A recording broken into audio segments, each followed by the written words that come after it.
जोजो टीवी। एक जंगल में बिल्लू नाम का चूहा रहा करता था। उसे खाने पीने का बहुत शौक था। वो हर वक्त खाता ही रहता था। बिल्लू का परिवार हमेशा उसे समझाता रहता था। बिल्लू बेटा, इतना ज्यादा खाना ठीक नहीं, तुम मोटे हो जाओगे और बीमार भी हो सकते हो। नहीं माँ, कुछ नहीं होता, मुझे खाने दो। जंगल के राजा शेर का जन्मदिन था। राजा ने सभी जानवरों को दावत पर बुलाया था। बिल्लू भी राजा के जन्मदिन पर गया। राजा के यहाँ पर इतना सारा खाना देखकर बिल्लू बहुत खुश हुआ और उसने ढेर सारा खाना खाना शुरू कर दिया। राजा और सभी जानवर बिल्लू पर खूब गुस्सा हुए। सभी ने उसे घर वापस जाने को कहा। इतना स्वादिष्ट खाना देखकर मैं खड़ा थोड़ी ना रहता। मजा आ गया। बिल्लू के खाने की आदत बिल्कुल नहीं गई। वह धीरे धीरे मोटा होता चला गया। एक दिन बिल्लू के दोस्त ने उसे खेतों में उगे गन्ने की चोरी करने के लिए बुलाया। अरे वाह, गन्ने के खेत में तो खूब मजा आएगा, मीठे मीठे गन्ने खाएंगे। बिल्लू और उसके दोस्त ने गन्ने तो तोड़ लिए, लेकिन बिल्लू वहाँ खड़ा खड़ा गन्ने खाता रहा और उसका दोस्त वहाँ से जाना चाहता था। उसने कहा, अरे बिल्लू जल्दी आओ, यहाँ खड़े रहना बिल्कुल भी तुम्हारे लिए ठीक नहीं, हमें यहाँ से जाना होगा। बिल्लू ने अपने दोस्त की बात नहीं सुनी और वहीं खड़ा खड़ा गन्ने खाता रहा। कुछ ही देर में एक बिल्ली वहाँ पहुँची।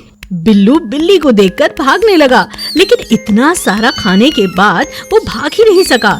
बिल्लू बड़ी कोशिश करने के बाद एक झाड़ के पीछे जाकर छुप गया और बिल्ली को चकमा दे दिया। उफ, बाप रे बाप, बाल बाल बचा हूँ आज। मुझे अब से अपनी इतनी ज्यादा खाने की आदत को बदलना ही होगा, सुधरना ही होगा। इतना वजन, इतना खाना, भागना ही मुश्किल हो गया था। बिल्लू को अब सबक मिल गया था और उस दिन के बाद से उसने अपना खाना पीना कम कर दिया। धीरे धीरे बिल्लू का वजन भी कम हो गया और वो खूब तेजी से भागने लगा। सुनीता के आंगन में एक बहुत प्यारा पेड़ था, जहाँ बहुत प्यारी सी चिड़िया रहा करती थी। चिड़िया बहुत जल्द अंडे देने वाली थी। एक दिन सुबह उठकर सुनीता ने देखा कि चिड़िया ने 3 अंडे दिए हैं। अरे माँ देखो, हमारे पेड़ पर चिड़िया ने अंडे दिए हैं। अरे वाह, सच क्या? सुनीता की माँ और सुनीता अंडों को देखकर बहुत खुश होती हैं। अरे वाह, कितनी प्यारी माँ है ये छोटी सी चिड़िया। अरे सुनीता बेटा, तू देर हो जाएगी, स्कूल चली जा। है, शाम को आकर चिड़िया से बातें करना, ठीक है? माँ, तुम इसका ख्याल रखना, इसे दाना और पानी जरूर देना। हाँ हाँ, दे दूंगी। चल स्कूल चली जा बिटिया, देर हो रही है। सुनीता स्कूल चली जाती है। जब वो लौट कर घर आती है तो जोर से चिल्लाती है, माँ माँ माँ। अरे क्यों शोर मचा रही है सुनीता, बात क्या है बिटिया? अरे घर में घुसी नहीं कि रोना शुरू? अरे कुछ बोलेगी या रोती रहेगी? माँ देखो ना, सुबह चिड़िया ने 3 अंडे दिए थे, अब एक भी नहीं है। क्या कहा? अरे बिटिया, मैंने तो इसे दाना पानी सब दिया था, लेकिन ये अंडे कहाँ गए? अरे मुझे याद आया, दाना देना भूल गई थी, सिर्फ पानी दिया था बिटिया। लगता है कोई चील आकर अंडे खा गया। माँ, तुमने ऐसा क्यों किया? चील ऐसा ही करता है, तुम तो जानती हो ना। वो देखो, चिड़िया रो रही है। चिड़िया सिसक कर अपने अंडों की याद में रो रही थी। यह देखकर सुनीता और उसकी माँ दुखी हो जाते हैं। सुनीता की माँ सुनीता से वादा करती है, अरे मुझे माफ कर दे बिटिया, घर के काम काज में दाना डालना भूल गई। मुझे लगा अभी देती हूँ, मैंने तो दाने निकाल कर भी रखे थे, बस देना भूल गई बिटिया। तू चिंता ना कर, अगली बार जब ये अंडे देगी ना, मैं इसका बहुत ख्याल रखूंगी। हाँ पक्का ना माँ? हाँ पक्का। कई दिन बीत जाते हैं। एक बार फिर चिड़िया 5 अंडे देती है। इस बार सुनीता की माँ सुनीता से कहती है, अरे देख सुनीता, तेरी चिड़िया ने 5 अंडे दिए हैं मुन्नी। भाई इस बार तो मैं बहुत ध्यान रखने वाली हूँ, सारा काम बाद में निपटेगा, पहले अंडों का ख्याल रखूंगी। चल तू स्कूल चली जा। हाँ? सुनीता स्कूल चली जाती है। उसकी माँ का ध्यान घर के काम में लगता ही नहीं। सुनीता की माँ सुनीता के रंगों की डब्बी देखती है और उसके दिमाग में एक विचार आता है। वो सभी रंगों को अलग अलग रंग से रंग देती है और अपने घर के अंदर रख देती है। अब चिड़िया रोज खिड़की के पास आती है और अंडों पर बैठ जाती है। शाम को जब सुनीता घर आई और अंडों को अपने घर के भीतर रंगीन हालत में पाया तो उसने अपनी माँ से पूछा, माँ, ये क्या, तुमने घर के अंदर ही अंडे रख दिए और ये रंगीन कैसे हुए माँ?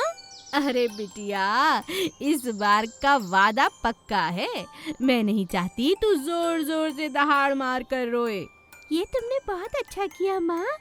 हमारे पास अब 5-5 रंगीन अंडे हैं। कुछ ही दिनों में चिड़िया के अंडे फूट जाते हैं और उसमें से छोटे छोटे चूजे बाहर आ जाते हैं। एक बार फिर सबके सब अपने पेड़ पर जाकर रहने लगते हैं और सुनीता और उसकी माँ बड़े आराम से अपने घर में रहने लगते हैं। एक समय की बात है, एक जंगल में कुएं के पास बहुत सारी मछलियों का एक छोटा सा तालाब था। मछलियाँ बहुत सालों से उसी तालाब में रहा करती थीं। तालाब के आसपास घना जंगल था, जहाँ बहुत सारे जीव जंतु मिलकर रहा करते थे। जंगल के अंदर एक रहने वाला चील जो बहुत ही खूंखार था, उसका नाम था आदि चील। आदि चील को हमेशा किसी कमजोर का शिकार करने में बहुत मजा आता था। वो अपना शिकार बड़ी ही चालाकी से करता था। बहुत दिनों बाद चील का एक दिन मछलियाँ खाने का दिल किया। चील ने सोचा, बहुत दिन हुए मैंने मछली नहीं खाई है, आज तो मैं मछली खा कर रहूंगा। जंगल की उड़ान भरने का कोई फायदा नहीं। जंगल के अंदर एक ही तालाब है जहाँ मछलियाँ हैं, लेकिन आज मैं इनका शिकार करूँ तो कैसे? ये तो पानी से बाहर ही नहीं आती। कोई ना कोई जुगाड़ तो लगानी होगी। चील बहुत सोचता है और सोच समझकर पास ही रहने वाले बंदर को अपना शिकार बनाता है। वो बंदर से कहता है, बंदर भाई कैसे हो? बंदर कहता है, मैं बहुत बढ़िया, आप कैसे हैं? मैं आपकी क्या मदद कर सकता हूँ? आज आप मेरे घर कैसे आए? क्या कहूँ भाई, बहुत दिनों से मछली नहीं खाई है और मछली खाने का बहुत दिल कर रहा है। क्या इसी तरह कुछ और खाने का तुम्हारा जी नहीं करता? बंदर कहता है, हाँ, बहुत दिनों से केले नहीं खाए। तुम तो जानते हो जंगल में केलों के बिल्कुल पेड़ नहीं है।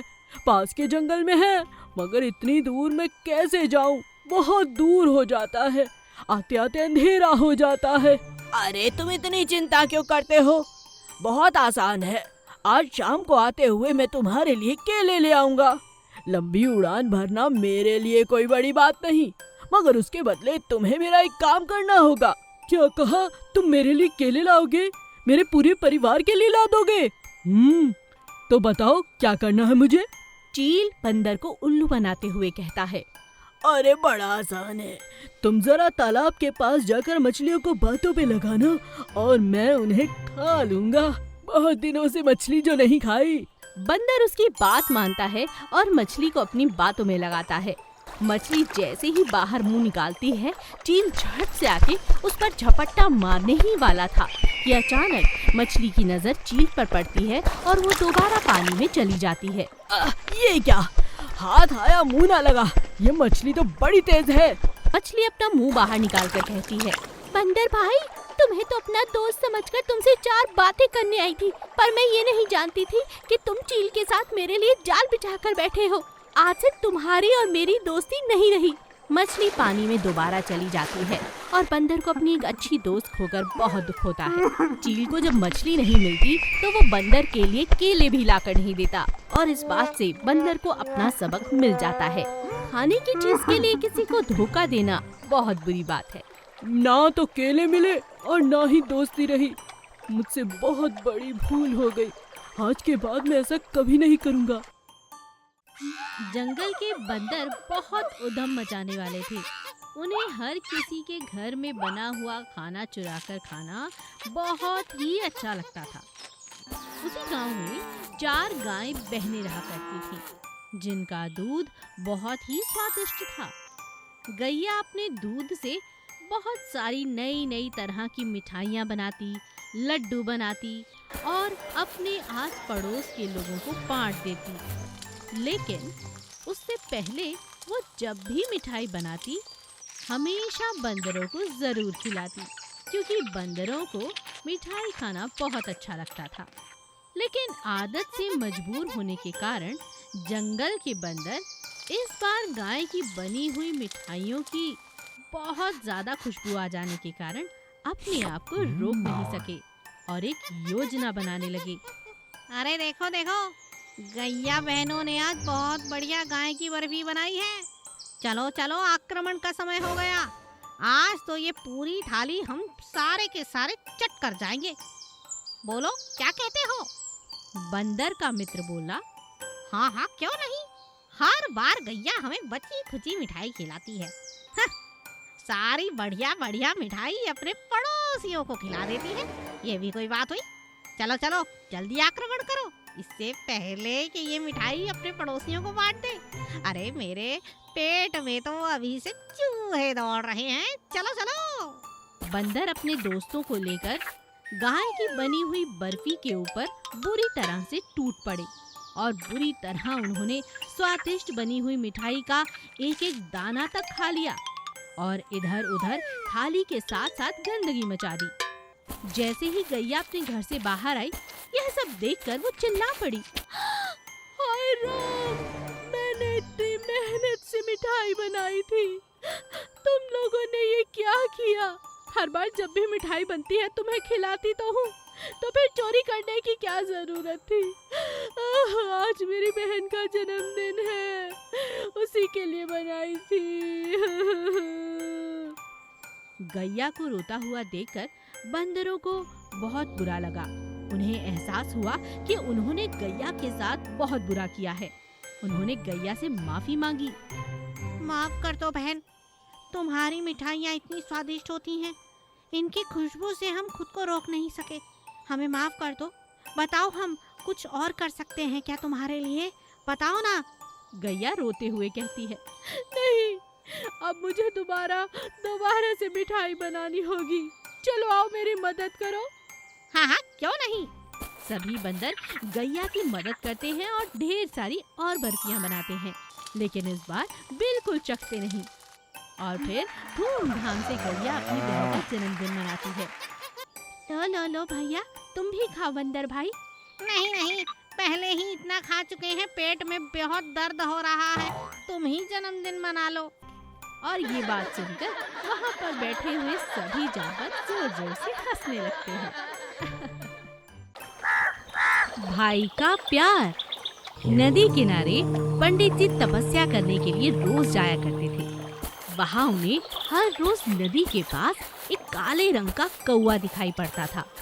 कौवा बिल्कुल भी गाय गाय नहीं करता था, बल्कि चुपचाप पानी की तरफ लगातार देखता ही रहता था। स्वामी की नजर हर रोज उस पर जाती और वो सोचते, क्या बात है, ये कुछ कहता क्यों नहीं, चुपचाप यूं ही बैठा रहता है। जरूर कोई बात है, आज मैं इससे पूछ ही लेता हूँ। क्या बात है कौवे, तुम हर रोज यहाँ आकर उदास क्यों बैठ जाते हो? पंडित जी, यहाँ पर मेरी पत्नी डूब कर मर गई और उसे बचाने के पीछे मेरा भाई भी मर गया। उन दोनों की याद में यहाँ बैठता हूँ। अब मेरा दुनिया में कोई नहीं, कहाँ जाऊँ, क्या करूँ, कुछ समझ में नहीं आता। दिल तो चाहता है इस नदी में डूबकर जान दे दूँ। ऐसी बातें नहीं करते। मैं यहाँ रोज बैठकर तपस्या करता हूँ पंडित जी, जैसे आप करते हैं। जानते हैं, देवी माँ ने मुझे दर्शन भी दिए हैं और उन्होंने कहा है वो मेरी हर इच्छा पूरी कर सकती हैं, मगर मेरी पत्नी और भाई को वापस नहीं लौटा सकती। मैं समझ सकता हूँ कौवे, तुम आराम से बैठो और अपनी साधना करो। मैं भी यहाँ साधना करने ही आता हूँ। यहाँ का शांत माहौल मुझे बहुत आकर्षित करता है। पंडित आराम से वहाँ बैठकर साधना करने लगते हैं। एक दिन तेज तूफान आता है। पानी की लहरें जोर जोर से ऊपर उठने लगती हैं। पानी इतनी तेज आ जाता है कि पानी ऊपर से आकर स्वामी को बहा कर ले जाता है। ये बात कौवा देख लेता है। कौवा उड़कर पेड़ के ऊपर पहुंच जाता है, मगर स्वामी डूब चुका था। हे माता, ये क्या? स्वामी तो बहुत अच्छे कर्म करने वाले इंसान थे, उन्हें आपने क्यों ले लिया? आपने मुझे वरदान दिया था ना कि मैं किसी के लिए भी कुछ मांग सकता हूँ। मैं चाहता हूँ स्वामी पंडित को आप वापस लौटा दें। पानी से देवी प्रकट होती है और स्वामी को वापस लौटा देती है। स्वामी की जब आँख खुलती है तो वो हैरान रह जाते हैं। ये क्या? मैं तो डूब चुका था ना, मैं वापस कैसे आया? कौवे, क्या ये तुमने किया? जी महाराज, आप बहुत अच्छे हैं। आपका ये अनर्थ होता मैं नहीं देख सका। आप भी तो मेरे अपने हैं। यह बात देखकर पंडित बहुत खुश हुआ और उन्होंने एक वादा किया। देखो कौवे, तुम हमेशा कहते हो कि दुनिया में तुम्हारा कोई नहीं। आज से मैं तुम्हारा सच्चा मित्र हूँ। आज के बाद हम दोनों साथ में तपस्या किया करेंगे। चलो आज दूसरे गांव चलते हैं। अब कौवा हमेशा तपस्वी के साथ रहने लगा। नन्हा चूहा। एक पहाड़ी के पास चूहों ने अपने बिल बना रखे थे। एक चूहिया ने बहुत सारे बच्चे दिए। फिर उस चूहिया ने बिल से बाहर निकलना बंद कर दिया। वो अपने बच्चों के साथ खुश रहने लगी और चूहा ही बाहर जाने लगा। उन सबके लिए खाना लेके आता था और वो सब मिलकर बहुत खुशी से रहते थे। चूहिया चूहे को प्यार से काकू कहकर बुलाती और चूहा प्यार से चूहिया को सोनी कहता था। एक दिन पड़ोस वाली चूहिया से सोनी ने कहा, पता नहीं आज इतनी देर हो गई, अभी तक काकू जी नहीं आए। बच्चे भूख से परेशान हो रहे हैं। अरे सोनी, तू क्यों परेशान हो रही है? खाना तो मेरे बिल में रखा है, तू वो लेकर बच्चों को खिला दे। सोनी पड़ोस से खाना लेकर अपने बच्चों को खिला देती है और रात भर चूहे का इंतजार करने लगती है। सुबह टूटी फूटी हालत में चूहा आता है। हाँ काकू जी, तुम्हें क्या हुआ? मैं रात भर सोई भी नहीं और बच्चों को खाना भी पड़ोस वालों से लेकर खिलाया। अरे अरे बोले जा रही हो, देख नहीं सकती मेरा क्या हाल है? देख मुझे कितनी चोट लगी है। हाँ हाँ देख रही हूँ। ये क्या हुआ? तुम्हें तो बहुत चोट लगी है। बस लग गई। जंगल के जंगली जानवरों ने मुझे घेर लिया था, बहुत मुश्किल से बचकर आया हूँ। चूहा और चूहिया की बातें उनका छोटा चूजा सुन लेता है और मन ही मन सोचने लगता है, काश मैं जल्दी से बड़ा हो जाऊं, फिर मैं पिताजी के साथ जंगल खाना लेने जाया करूंगा। एक दिन चूहा रात भर नहीं आता। सुबह हो जाती है, चूहा नहीं आता। चूहिया बहुत रो रही होती है और परेशान हो रही होती है। बहुत दिन बीत जाते हैं, चूहा लौट कर नहीं आता। फिर चूहिया बिल से बाहर निकलकर खाना लाने की सोचती है। एक दिन चूहिया जंगल चली जाती है और चूजों के लिए खाना लेकर आती है। माँ, अब से तुम जंगल नहीं जाओगी, मैं जाऊंगा। नहीं बेटा, अभी तुम बहुत छोटे हो, तुम अभी ठीक से देख भी नहीं सकते और पहाड़ी के पास जो जानवर हैं वो देखकर तुम्हें खा जाएंगे। तुम्हारे पिताजी को भी खा गए हैं। क्या पिताजी? पिताजी को जंगली जानवर खा गए? मैं इन जानवरों को नहीं छोड़ूंगा। नहीं बेटा, अभी तुम बहुत छोटे हो, ना तो तुम ठीक से देख सकते हो और ना ही तुम तेज भाग सकते हो। तुम अभी भी बिल में ही रहना। नहीं माँ, मैं अब बिल्कुल ठीक हूँ, देख सकता हूँ, चाहो तो आजमा लो। चूहिया चूजे के सामने एक लकड़ी का टुकड़ा रख देती है और चूजे से उसे खाने को कहती है। लो बेटा, तो तुम ये खा लो। चूजा उस लकड़ी के टुकड़े को खाने की बहुत कोशिश करता है और खा नहीं पाता। बेटा, मैंने तुमसे कहा था ना, तुम अभी ठीक से नहीं देख सकते। मैंने तुम्हें खाने के लिए लकड़ी का टुकड़ा दिया और तुम उसे ही खाने लगे। जब तुम बड़े हो जाओगे, मैं खुद ही तुम्हें बाहर भेज दूंगी। चूजा माँ की बात मान जाता है और बिल में ही रहने लगता है। बड़ा होकर वो जंगल जाने लगता है और माँ की मदद करता है। एक राजा अपनी बेटी के लिए अच्छे वर की तलाश में इधर उधर भटक रहा था। एक दिन बहुत सोच समझकर उसने एक प्रतियोगिता रखने का फैसला किया और उसने ये घोषणा करवाई कि जो कोई भी एक दिन के अंदर अंदर उसके पास 5 सोने की मुर्गियां लेकर आएगा और उसके सवालों का सही जवाब देगा, उसी के साथ वो अपनी बेटी की शादी कर देगा। ये एक बहुत ही अच्छा अवसर था क्योंकि राजा बहुत पैसे वाला था। उसकी जमीन जायदाद इतनी थी कि जो भी उनकी बेटी से शादी करता हमेशा के लिए सुखी रहता। राजा की प्रतियोगिता में भाग लेने के लिए दूर दूर से राजा महाराजाओं के बच्चे वहां पर आते हैं और वहीं पर गांव में एक कुम्हार को जब ये बात पता चलती है तो उसकी बहन उससे कहती है, भैया तुम भी प्रतियोगिता में भाग ले लो ना। अरे पगली, कैसी बातें करती है? तूने प्रतियोगिता के नियम नहीं सुने? राजा कहता है कि 5 सोने की मुर्गियां लानी है। 5 सोने की मुर्गियां मैं कहाँ से लाऊंगा?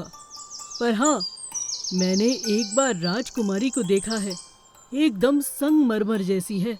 पर मेरा भाग्य ऐसा नहीं कि मैं उसे अपनी धर्मपत्नी बना सकूं बहन।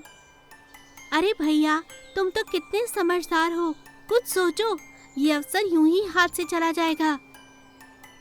अपनी बहन के कहने पर चंदन रात भर सोचता रहता है और उठकर बैठ जाता है। वो अपने हाथ से छोटी छोटी मुर्गियां बनाने लगता है। धीरे धीरे वो उनका आकार बड़ा करने लगता है। वो 5 विशाल मुर्गियां सुबह तक बना लेता है और उन पर सोने के रंग जैसा रंग भर देता है।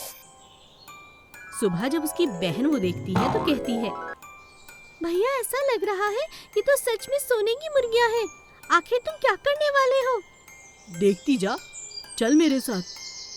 भाई बहन जैसे तैसे बड़ी मेहनत के साथ उन मुर्गियों को राजा के महल तक पहुंचा देते हैं।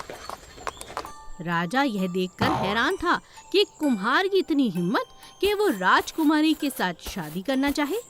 फिर भी अवसर तो अवसर होता है।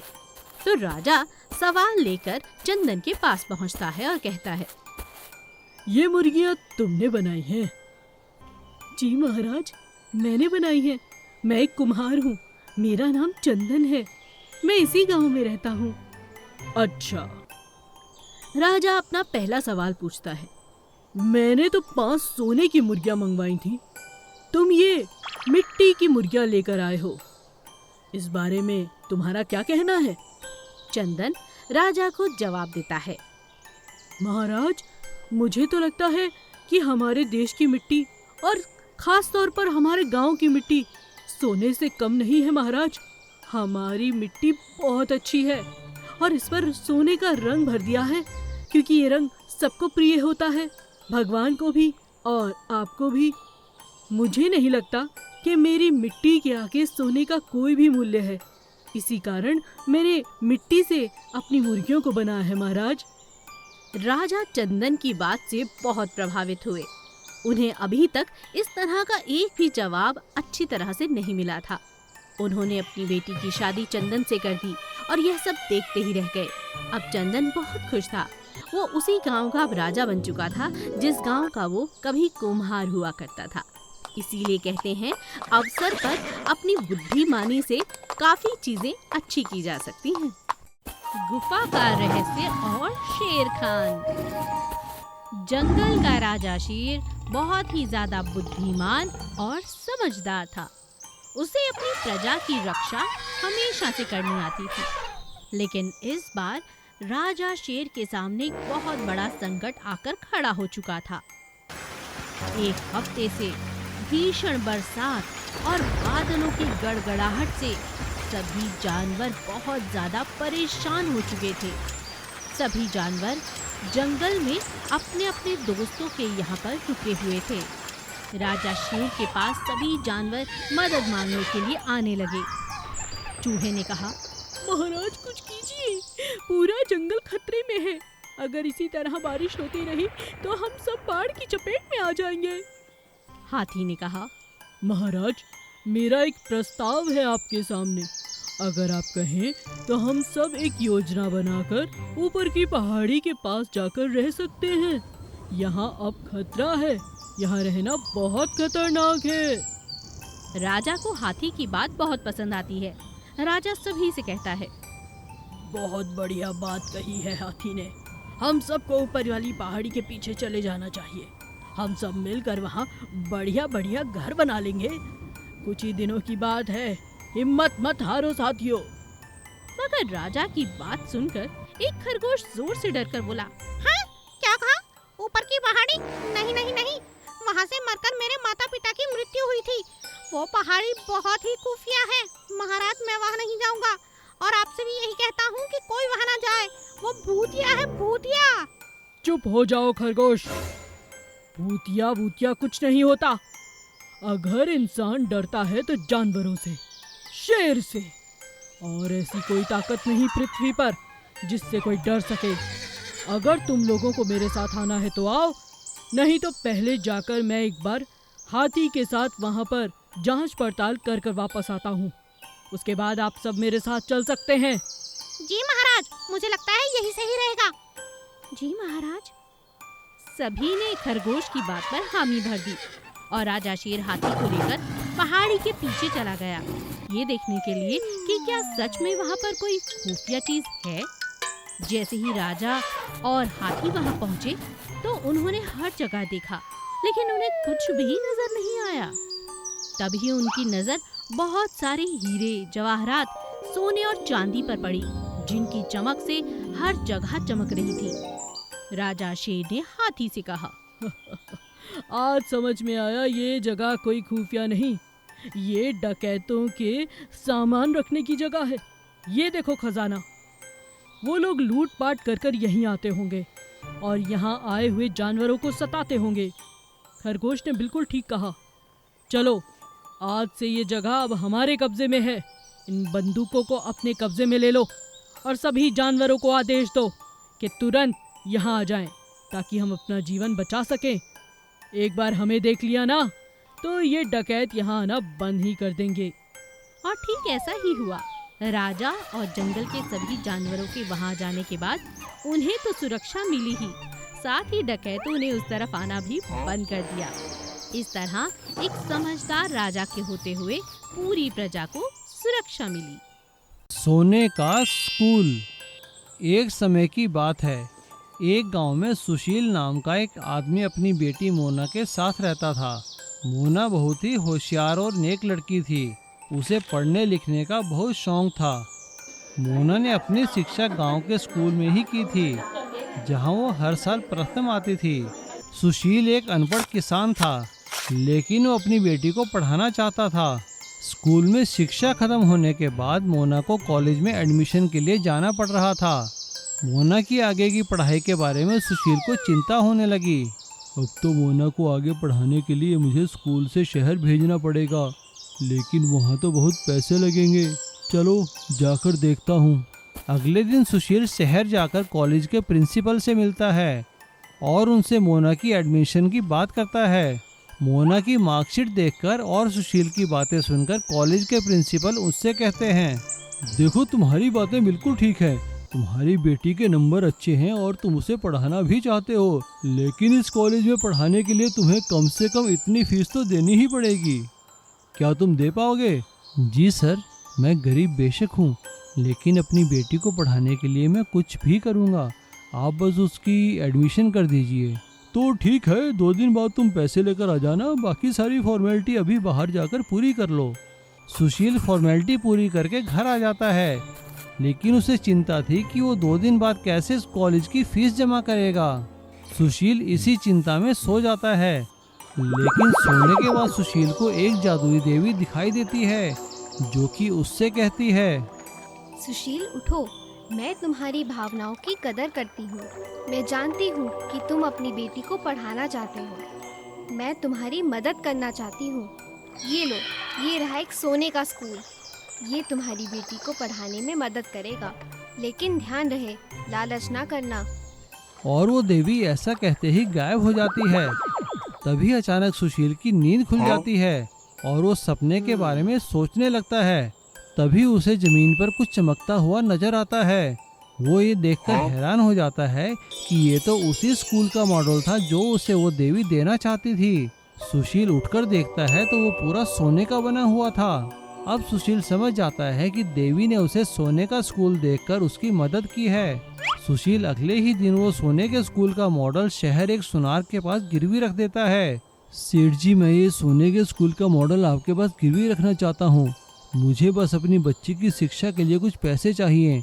हाँ ठीक है भाया, ये तो खरे सोने का है।